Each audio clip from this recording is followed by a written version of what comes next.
Good morning, everyone. This is Valerie Leonard. I'm the founder of Nonprofit Utopia. I want to say welcome and thank you so much for taking time out of your busy schedule to join us. We're going to be talking about how you can start a nonprofit organization and get it right the first time. And before I go into that, I just want to tell you a little bit about Nonprofit Utopia. We're the ideal community for emerging nonprofit leaders, and our goal is to train up to 20,000 nonprofits around the world, and that will be between now and 2033. So if you're in need of wanting to join a community of fellow nonprofit leaders, feel free to join us. You can find out more at nonprofitutopia.mn.co. Alrighty, so I am going to get into the meat of our presentation today and talk about how we can start nonprofit organizations and get them right the first time. So often when we try to start nonprofit organizations, we make the mistake of answering the questions that are asked of our government using common sense. And oftentimes, common sense is not enough, right? So I'm here to share some of the insights that I've learned over the years. I've also started a couple organizations and I coach nonprofits through the process, helping them get it right the first time and minimize the back and forth between them and the government. Okay, so we got a lot to cover. We're going to talk about a community needs assessment, and that's really important because so often we follow our hearts in starting our own businesses, starting our own nonprofits, but we haven't necessarily taken the time to determine whether or not there is a need for what it is that we want to offer, or even if there's a demand. So it's not just enough to have a need, but people have to want what you're offering. I'm going to show you how to select your team. I'm going to show you how to develop your bylaws, what you need to do to incorporate your organization, show you what you need to do to file for tax exempt status, talk a little bit about nonprofit compliance, show you what you need to do to manage the organization, and then I'll share with you some of the lessons that I've learned along the way, lessons that I've learned from starting a nonprofit, from coaching others through the process. So when we talk about the community needs assessment, we're looking at the community through the lens of the type of program that you're starting um, to run, right? So if you are running an education program, you might look at the same community just a little bit differently from someone who might be doing housing or a social service. You're all going to be looking at the same demographic data, but you're going to be looking at it for different types of patterns. So keep that in mind. You want to review trends, you want to look at news stories, statistics, issues as it relates to what it is you're trying to do, and issues on the national level, the local level, to see if there's any similarities, any differences, some of the lessons you might learn. You want to know who is also in the community doing what it is that you think you're going to be doing. You want to make sure that there's no duplication of services, and you want to be able to identify gaps, and then also the quality of services. Do you think you could do it better than what other folks are doing it? And quality is not only being able to deliver good service and programs, right? Quality is also dealing with consistency. Can people trust you to continue to do the work as well as you've been doing in the past? And you also need to make sure that you conduct your own research, right? Um, and that could be doing surveys. And the reason why that's so important is because you really want to get into the minds of people that you'll be serving. And the only way you can do that is through talking to them in interviews or in focus groups or taking surveys. And then you also want to be able to back up whatever you hear in those conversations with some statistics. And then you want to ask yourself a few questions that will guide everything that you do. And one question is, given your research, be honest with yourself. Is your organization necessary? Or do you have to pivot instead of serving youth between, say, 10 and 12? You might have spotted a gap and seen that there was a gap in service and that people between 16 and 21 were not being served, right? Or is there just too much of that type of service being given altogether? And, what services will you provide? How can you differentiate yourselves among the crowd, so to speak? And then you need to ask yourself, what resources are you going to need? Resources in terms of time, money, people, expertise. And then I will caution you, choose very, very, very wisely when you're selecting a team. I think we've all had horror stories that we can share when we selected team members that we thought we could trust, people that we thought would have our back, and only to find out they had our backs only so they could stab us in the back. And, I say that lightly, but it's true. Be very careful about the people that you bring to your team. Not only are you looking at strong character, but you're also looking at skill level. And skill level doesn't necessarily have to be limited to skills like um, finance and marketing. Skill level could also include things like the ability to deliberate. Are the people that you're thinking about willing to take the time to look at the pros and cons of the issues that come before you?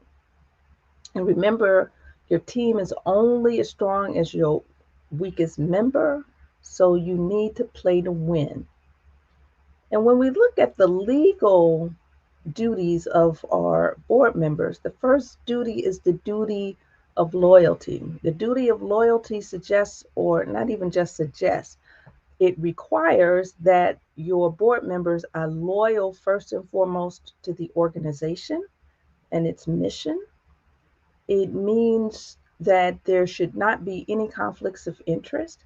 And in the event that there are conflicts of interest, the board members need to disclose those conflicts of interest. They also need to avoid um, engaging in conflicts of interest. They should not be voting on any matters in which they have a conflict of interest, because remember, as they're serving on your board, the most important thing is what happens with your board. Board members also have a fiduciary responsibility or duty of care, and that means that they need to weigh every issue that comes before the board, the pros and cons. They shouldn't be a rubber stamp. All too often in many of our governing bodies, unfortunately, we see that people are following the leader, so to speak, and not necessarily giving their true and honest assessment of the issues that come before. And as a result, our cities are hurting, our counties are hurting, our country is hurting, and you don't want that same kind of dynamic in your organization. You want people who will be honest with you and be able to make those tough decisions and truly weigh the pros and cons before making any decision. Board members are also responsible for the strategic direction of the organization. That is, they have taken into account what's going on in the community and looking at the changes in the community, and they're also responsive to those changes, making sure that the organization is providing high quality services as a result of their response to the marketplace, right? So they're going to have strategies in place or their way of addressing the changes in the market, and they're also going to be willing to change those strategies, those programs. They also set policies, the rules of the way an organization operates. They also are managed by bylaws, and they provide input into the way those bylaws should be changed. They also approve budgets, and they manage the executive director. They don't manage staff other than the executive director.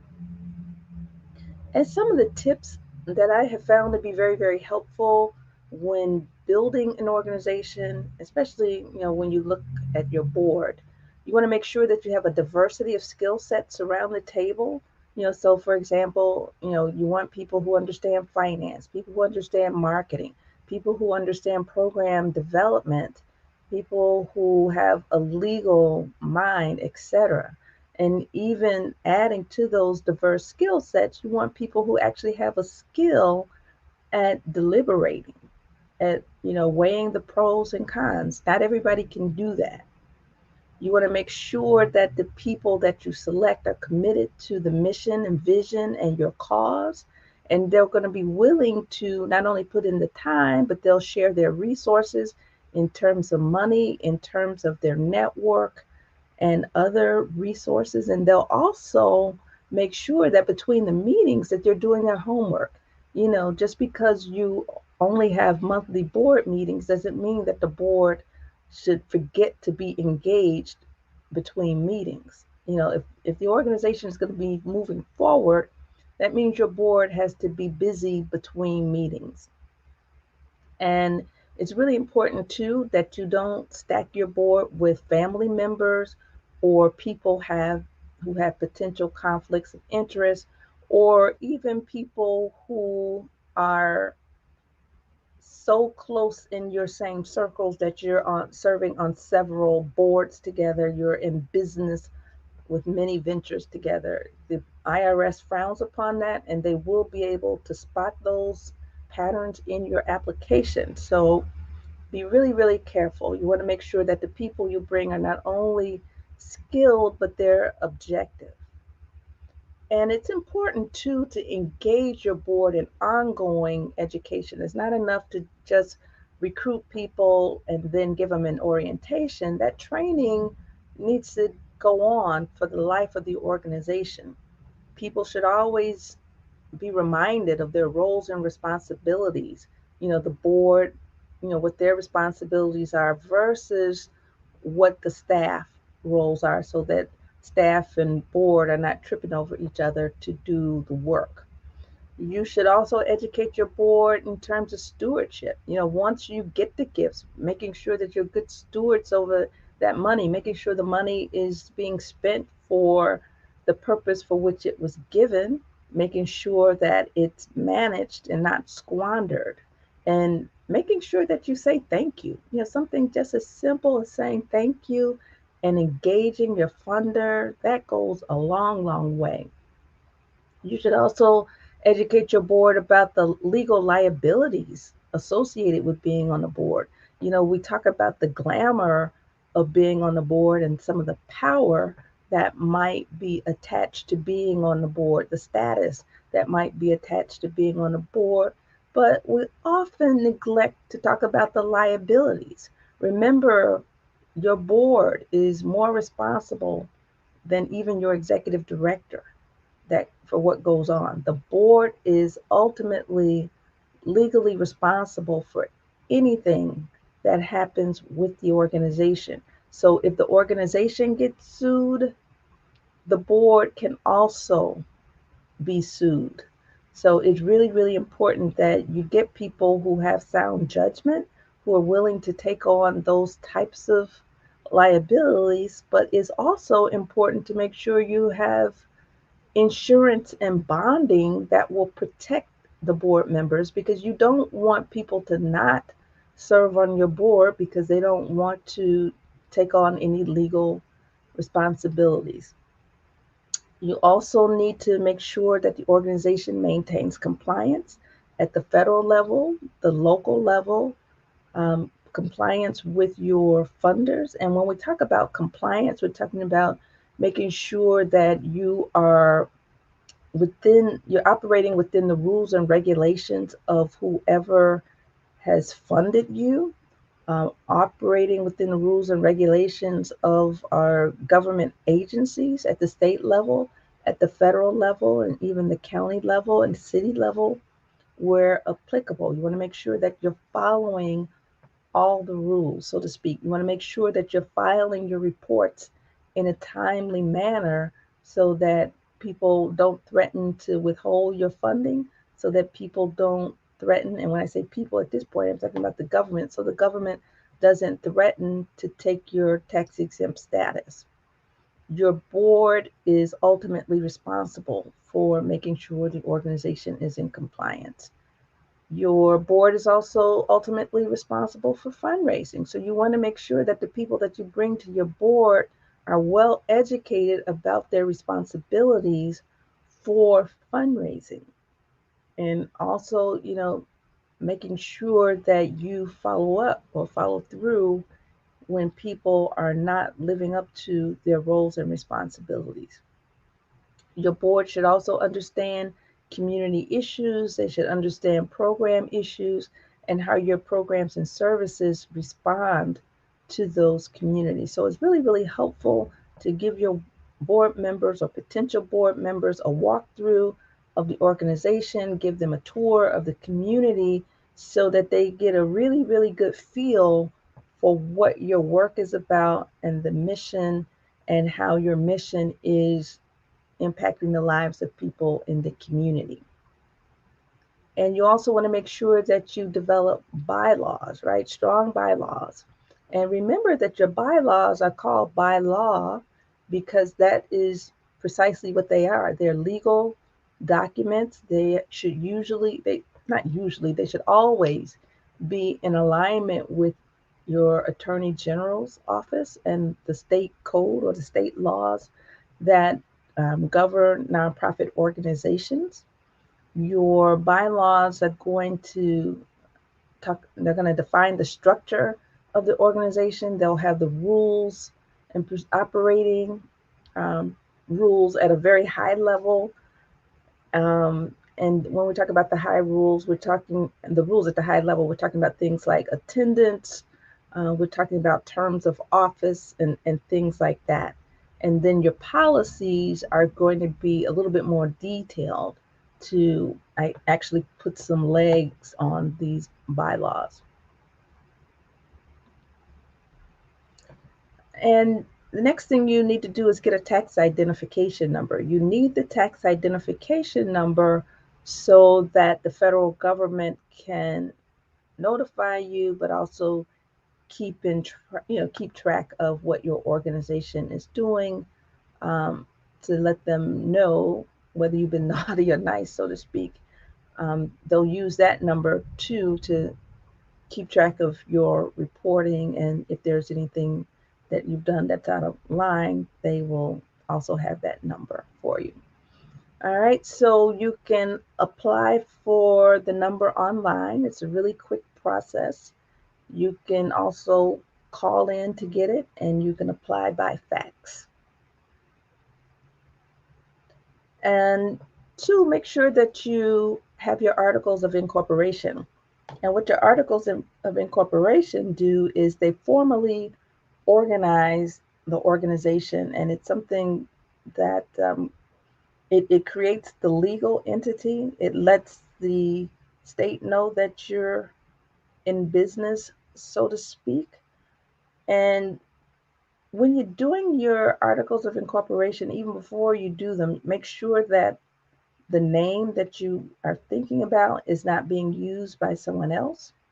So you need to look up with, at least in the state of Illinois, you can go to CyberDrive Illinois and do a nonprofit lookup. Not even a nonprofit, I'm sorry, it's a corporation lookup. And you see if that name has been used.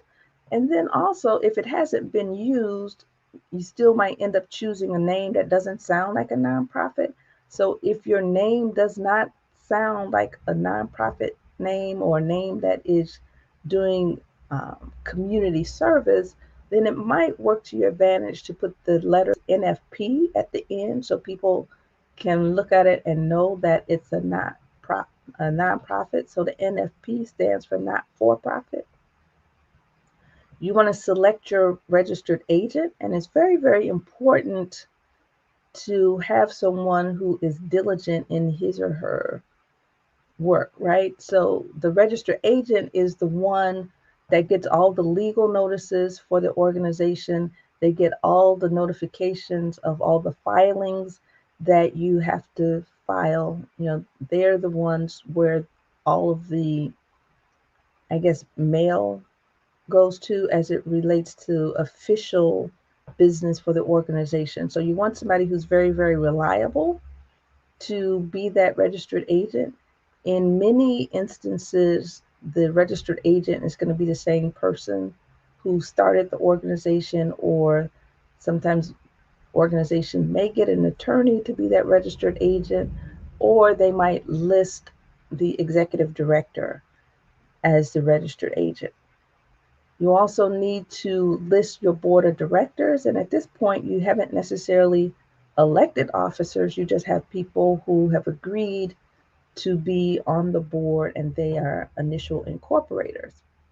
You have to make sure that your purpose is listed in the document. And for whatever reason, please do not just rely on the list of purposes that the state of Illinois gives you. Please do not rely on common sense. Please do not rely on your mission statement for this purpose.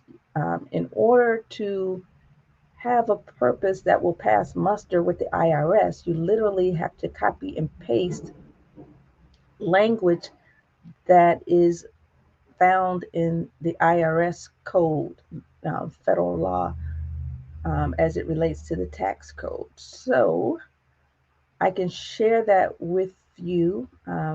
If you're a member of Nonprofit Utopia, I can post that in the Nonprofit Utopia community. And again, it's really, really important. One of the reasons why people don't get tax exempt status is because they have not used the right language to describe their purpose. And people should remember, just because it's okay with the state that they're in doesn't mean that the purpose will pass muster with the federal government. And you also need to make sure that you include other provisions that are required by the federal government. Typically, those other provisions are not required by your local state, but they are required by the federal government. So there's specific language that you have to include, as it relates to um, the organization is not going to be distributing earnings, and making sure that when the organization dissolves, that the assets go back into the community and that kind of stuff. And then you want to file with your Secretary of State. Now, that's in the state of Illinois. If you're in another state, there may be another agency that you need to file with. So if you're not in the state of Illinois, you might consider going to your Attorney General's office, go to your Secretary of State's office, or your Department of Business Services. I found that if folks are not going through their Secretary of State, they might be going through one of those other offices. And then find out what it is they require for the Articles of Incorporation. And the next thing you want to do is develop your budget. And actually, your budget should be developed after you really have a good sense of what it is you need to be doing, how many staff people it's going to take and all that good stuff. But when you develop your budget, you want to brainstorm with your board members to make sure that you're identifying the issues that your organization is going to address, get their goals and objectives, and then the programs that you want to provide, the resources that it's going to take to accomplish your mission, vision, goals, and objectives for the first 3 years. And all of that information is going to be outlined in your application for tax exempt status. So you want to develop a budget, so 3 years worth of annual budgets for your first 3 years of operation, and that will go on your application. And once you get your articles of incorporation back from the Secretary of State, you want to hold your first board meeting. So you want to make sure you develop the board agenda, and that will include things like holding elections. It will include things like approving your board, approving the articles of amendment, or I'm sorry, articles of incorporation. And then, given that this is your first board meeting and your bylaws are in effect, which are probably going to outline how much notice you're going to have to give for each meeting, you're going to need to send out the waiver of notice and have that signed by all of the board members saying that they have waived their right to be notified within, the normal time period. And the reason you do that is because there have been no other meetings prior to this. Again, so here are typical things that you talk about for your during your first board meeting. You do elections, you approve the bylaws, you have them certified by the secretary, you approve your first year budget, you select your bank and designate signatories, and all of that should be consistent with what's going on in your bylaws. You also want to make sure that you're writing minutes, your secretary has the minutes, and those minutes have been approved and certified by the secretary. So approved by the board, but certified by the secretary. The next thing you want to do is register with the Attorney General's office. And again, this is for the state of Illinois. Your particular state may have slightly different rules, but in the state of Illinois, you want to register with the Attorney General's office. And truly speaking, most states you have to register with the Attorney General's office when you want to do fundraising.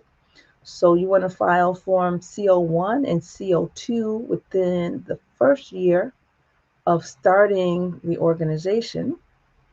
And Form CO1 basically, gives general information about who the board of directors are, the registered agent, the nature of your business.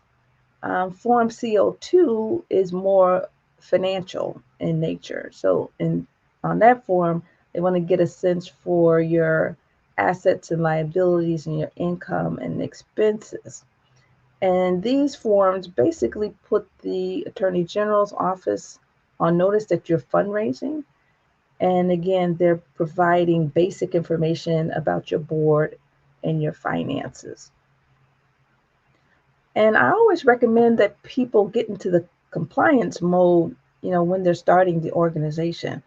So often we don't think about compliance until we have a problem. We might have forgotten to put our forms in time and all that good stuff. So you want to get into the habit now, focusing on your compliance. So you want to start learning what forms you need to file on an annual basis. All right. So you need to know what the IRS requires. You need to know what your various state agencies require. And if there's anything that your particular city requires, you need to, make a list of those things, a list of the dates that they're due, and that'll create your compliance calendar.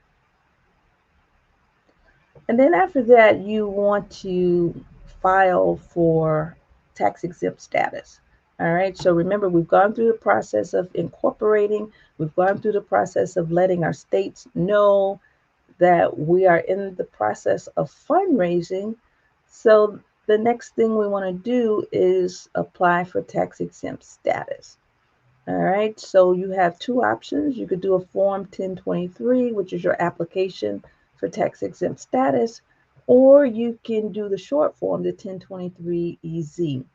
And the short form is for organizations who have less than $50,000, all right, in terms of their budget.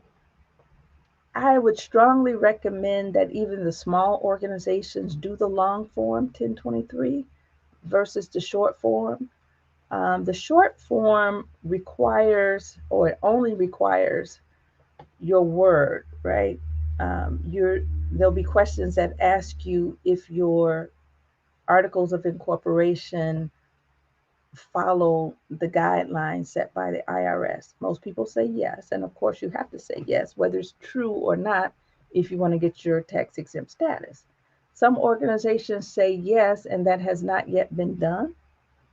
They say yes because they're in a hurry and they have every intention of coming back and getting it done, and they may never get it done. All right.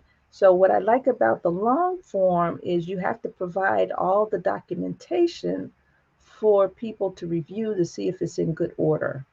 And the long form 1023 also provides so much information that it really serves as a good guideline for you developing your first funding proposal, because you have to describe, what your mission is, you have to describe your programs, you have to talk about your budgets and all of that stuff. And by the time you're done, you really have much of what you need to write a proposal. And I also encourage you to type out whatever forms you have to do, especially the articles of incorporation, because from time to time, people will see those documents, right? And you want to put your best face forward. It doesn't look quite as professional if you handwrite them, even though the information could be accurate. All right. And remember, once you get your 501c3, your Form 1023 application, you have to make that available on demand. So you really want that to be nice looking, right? And the same is true for your minutes.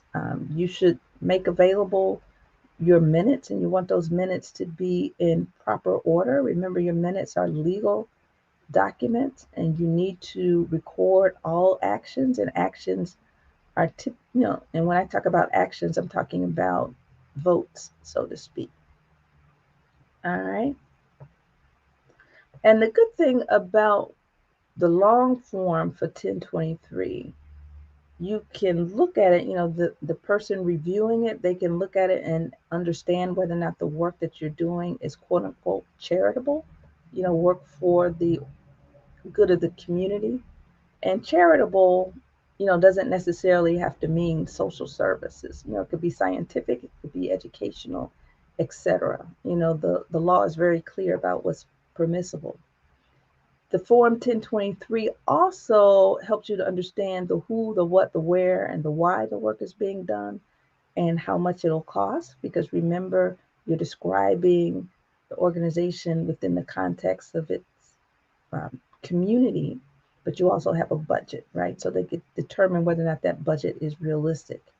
And then there are certain questions that'll help them understand whether or not this organization has a bunch of conflicts of interest, whether or not they're engaged in partisan political activities, and whether or not the organization is benefiting the community itself or its board members.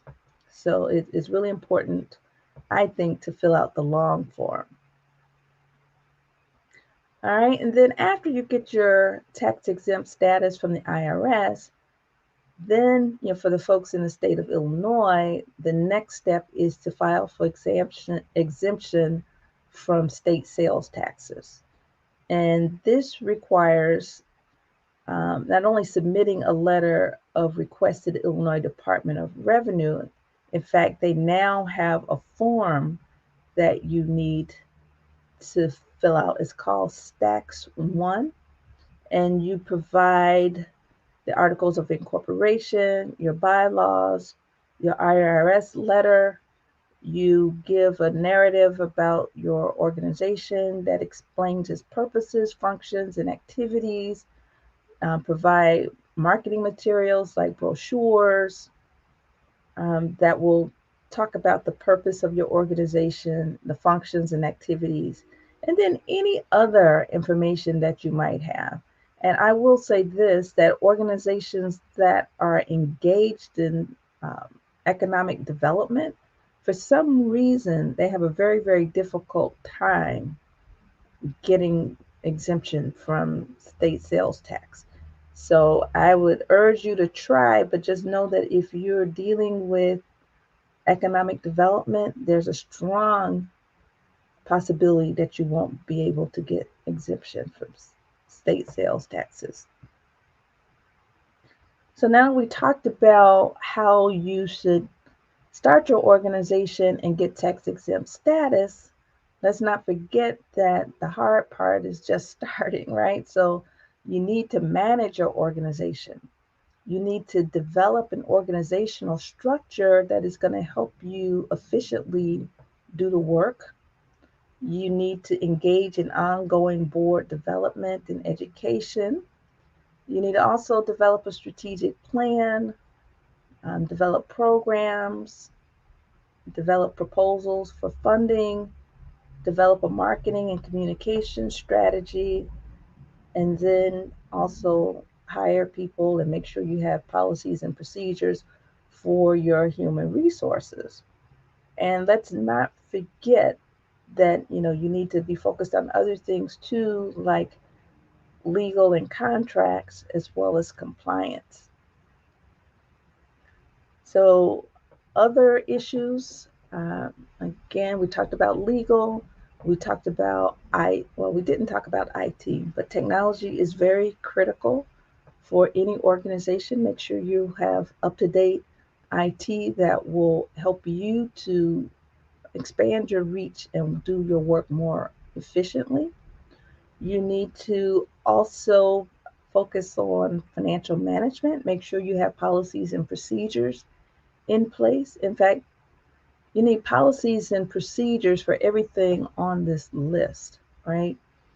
Volunteer management is critical. Operations and administration, compliance, program evaluation, performance management, and risk assessment and insurance. Again, making sure that you have policies and procedures for all of this. And ideally, your policies and procedures would also be reviewed by an attorney. So I want to share with you some of the lessons that I've learned in my career of running nonprofit organizations, in my career coaching and consulting to nonprofit organizations. The first thing you want to do is focus on compliance. Again, compliance is often left to be an afterthought, and people don't even focus on it for the most part until they're in trouble. And when I say in trouble, that means getting a letter from the state or the IRS saying that they haven't completed some form and they could be in jeopardy of losing their tax exempt status or having to pay some fines. So you really don't want to be in that position. So you want to focus on compliance first, understand what reports you need to file, when, and make sure you develop a calendar.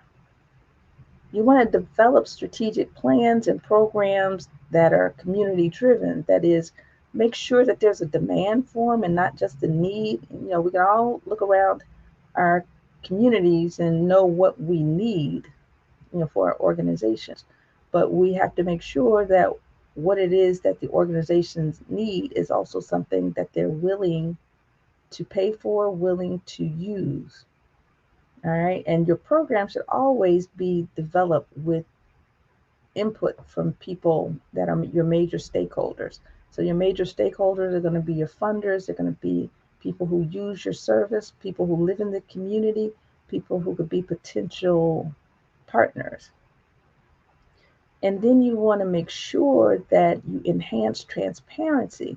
And when I talk about transparency, I'm talking about making sure people in the community and your other stakeholders know what it is you're doing, why you're doing it, and how it's been done. I'm not saying that you need to give away personnel and other confidential information, but you should also remember that when you start a nonprofit organization, part of the reason that you're going to maintain that tax exempt status is you're accountable now to the community. right? So you have to disclose information, and the more you disclose, the better. The more you disclose, the better your chances of getting funding. The more people trust you, the more likely people are to be partners with you, the more likely people are to use your services. Organizations that try to keep everything close to the vest tend to not grow, right? And you really don't want to start an organization that has no chance of growing.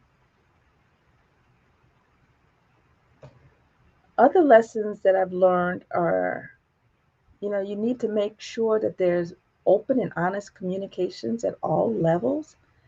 You want to make sure that people are trusting, right? When people start to not trust leadership, then they tend to withhold information themselves. They tend to not give of their best. They tend to give you the bare minimum of what they have. And then when they don't trust you, they often don't stick around or they may not want to join you. And then another thing you need to know is just because we say nonprofit doesn't mean that you're not trying to bring in more money than you spend. And it doesn't mean that you can't be an entrepreneur in your approach. And when I say entrepreneurial, I'm talking about, looking at the world and being innovative. You see a problem and you try to solve it, and you're constantly innovating. So just because you're a nonprofit doesn't mean that you stay stagnant. Another lesson that I learned is making sure that from the beginning you start planning for evaluation. While you're developing the organization, while you're developing the program, while you're developing the proposal, you don't want to get to a point where you're implementing the program to try to figure out how you're going to determine whether or not it's successful. You don't want to wait till you start a program to figure out what data you're going to collect and who's going to collect it.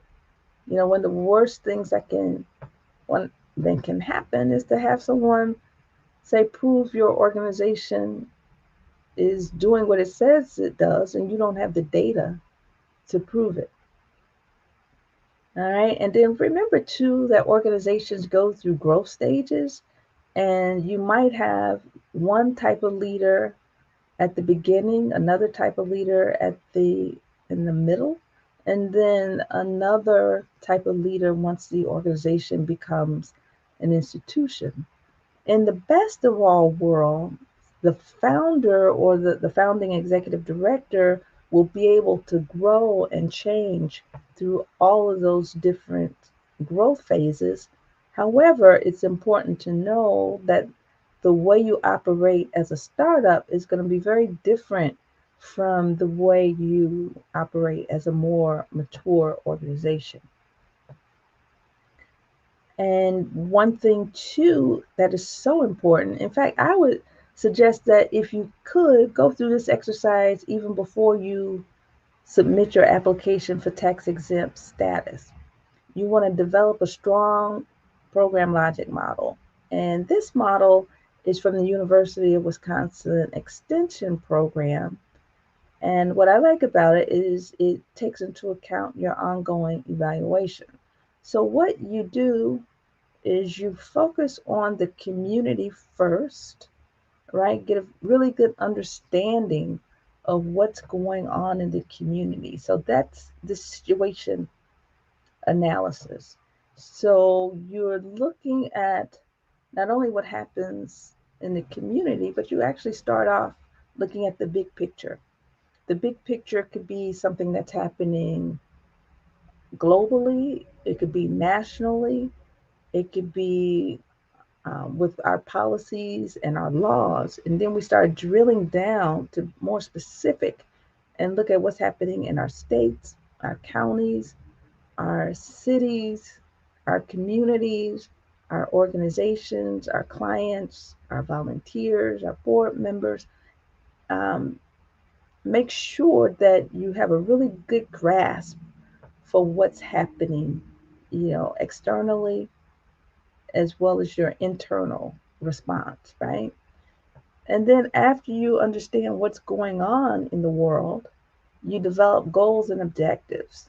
So your goals are what it is you want to achieve, Your objectives are how you're going to achieve, and your objectives can be process, meaning you're focused on how you do the work, the number of people that come through, and then your objectives could be um, how you're going to change. So they could be process goals and objectives, or they could be outcome oriented. And again, outcome is focusing on the result. What's going to change in the lives of your clients and communities as a direct result of the work that your organization is doing.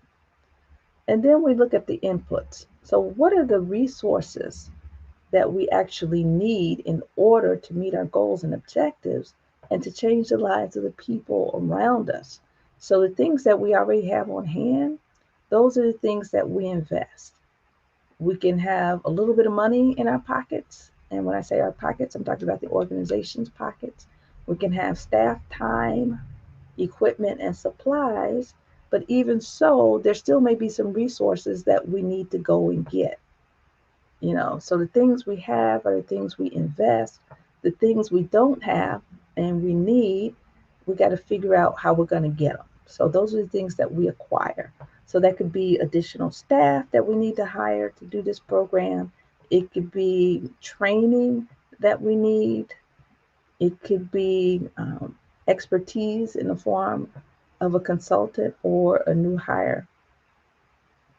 And then after that, we go into who it is we're actually reaching and what it is we do. So the who we reach is targeting people, right? Who is our target, ideal person we're trying to serve? And what do we do for them? We provide programs and we provide services. And then what's going to happen to them as a result of all the stuff we do? What's going to happen for them in the short term? What's going to happen to them in the intermediate term? What's going to happen over the long term? And here is an example. And this mentoring model, this is based on an actual program that was designed by the Department of Labor under the Second Chance Act. And this program focuses on the mentoring and job training aspects, but the Second Chance Act really focuses on providing comprehensive services to people who are coming out of prison and making sure they have what they need so that they can survive in the world. So that could be things like housing, education, making sure they get their GED, making sure they get counseling, making sure that they can break any addiction they have. But what they noticed is the things that are most determinant on whether or not people go back to prison or recidivate are making sure they have mentors and making sure that they're gainfully employed so they don't really have a need or the time to engage in criminal activity. All right, so the situation here in Chicago in the state of Illinois at the time, over 650,000 inmates are released per year in the United States and they return to their families and communities. Without intervention, 40% of returning inmates would return or recidivate within 5 years. 18,377 inmates were released to Cook County, and that's the Chicago area, in 2001. Of that number, 15,488, or 84.3%, were released to the city of Chicago. And the Second Chance Act of 2007 was passed actually in April of 2008. So we know that situation. And then the goal is, given what we know was in the community, to reduce the rate of recidivism among clients in the Second Chance Act funded programs by 50% over the next 5 years. So what that is saying is we're going to take the people that we have control over, and not that you're trying to control their lives, but the people who are within our program that we have some influence over, we want to make sure that we can reduce their recidivism rate by 50%. So, what are some of the things that we need in order to do that? So, we look at our inputs or our resources. So, we're going to hire a case manager, we're going to recruit and train mentors, and we're going to hire a VISTA volunteer. We're going to purchase software to track program outcomes. We're going to provide professional development opportunities for our staff. We're going to develop pre-release orientation and learning opportunities for people while they're still in prison so that when they get out, it won't be that much of a transition or won't be as hard. And we're also going to provide matching funds and in-kind donations of up to 50% of the grant amount. So, what are some of the activities or some of the outputs we're going to produce? We're going to target non-violent offenders who are over 18, right? That have been released from prison within the past 180 days or 6 months. We want to give them case management and mentoring programs. We want to provide job training and placement. And we also want to make referrals to supportive services. So, what's going to change, right, as a result? So, we look at the outcomes. One outcome will be that our clients are going to secure employment, and an indicator or measure of that will be the number of clients entering employment. Another outcome we want to see is that our clients are going to establish a consistent work history, and an indicator of that would be the number of clients who remain employed. So we can look at people who remain employed after 3 months, 6 months, a year, and longer. Another outcome that we want to see, our clients are earning living wages and not minimum wage. And the way we know whether or not that happens is we look at the average earnings of the people that are going through our program. So, and then finally, we want to increase public safety. And an indicator of public safety is the number of people who no longer go to prison. So, an indicator would be the rates of recidivism among our program participants. If our program is working, we would expect that number to go down. So, the good thing about this model is it focuses on evaluation before the program even starts. So, with the evaluation, you ask yourself, what's the power of the mentoring model to reduce recidivism? And in order to answer that question, we have to see what happens, right? But we're going to use data from our intake process. Our intake process gives a baseline assessment of where people are once they come into our program. And then we'll do continuous assessments, right? And then we'll look at other documents to conduct other assessments and quality improvement.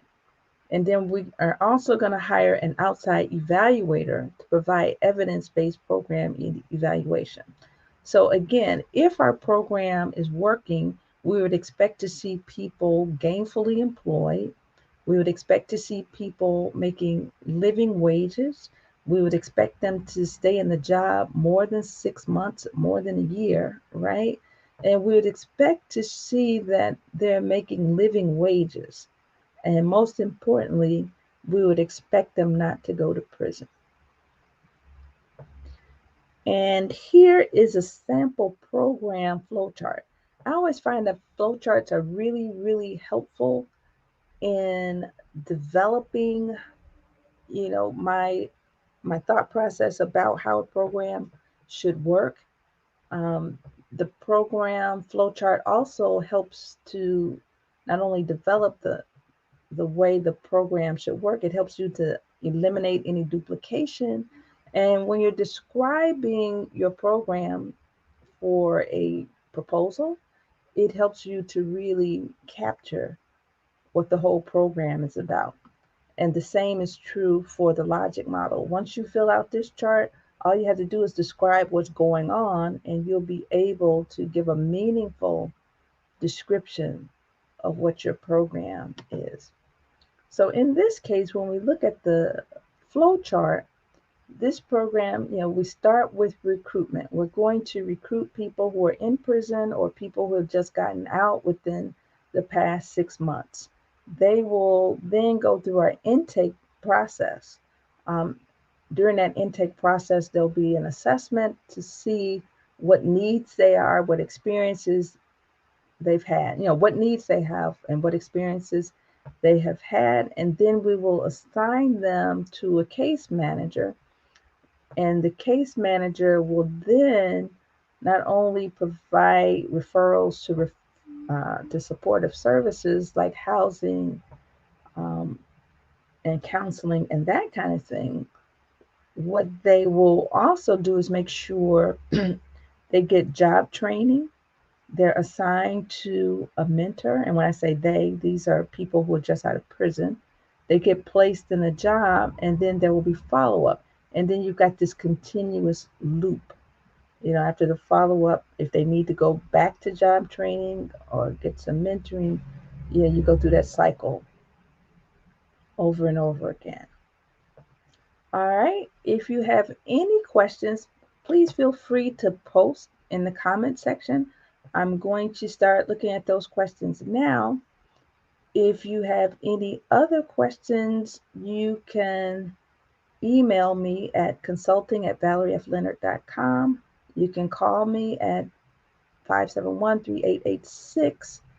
And you can also contact me at Valerie F. Leonard at nonprofitutopia.com.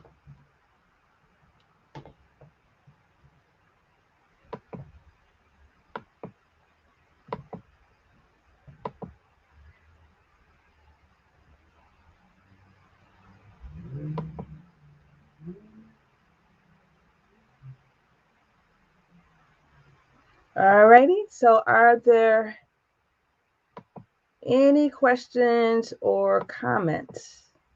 Any questions about anything that I have shared?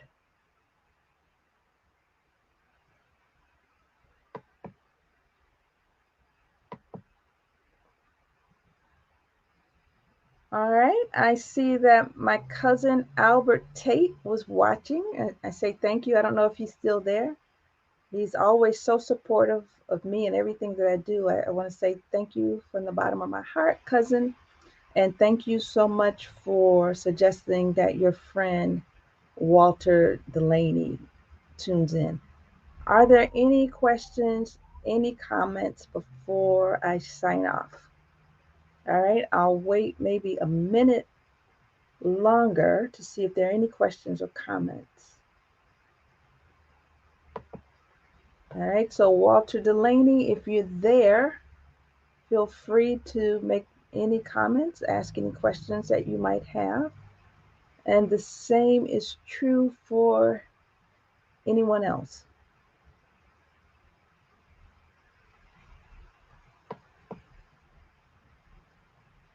Thank you, Leslie. Leslie is a member of Nonprofit Utopia. She says this is very thorough. And I thank you, Leslie. Thank you for being a wonderful member, very supportive, always sharing different resources. And Leslie is going to lead the charge for developing a lot of the content for next month when we look at social innovation for nonprofits. All right. All right. There doesn't seem to be any more questions, but again, if you have any questions, any comments, you want to contact me, you can email me at valeriefleonard@nonprofitutopia.com. Again, thank you so much. I really appreciate your time. Take care. Bye-bye.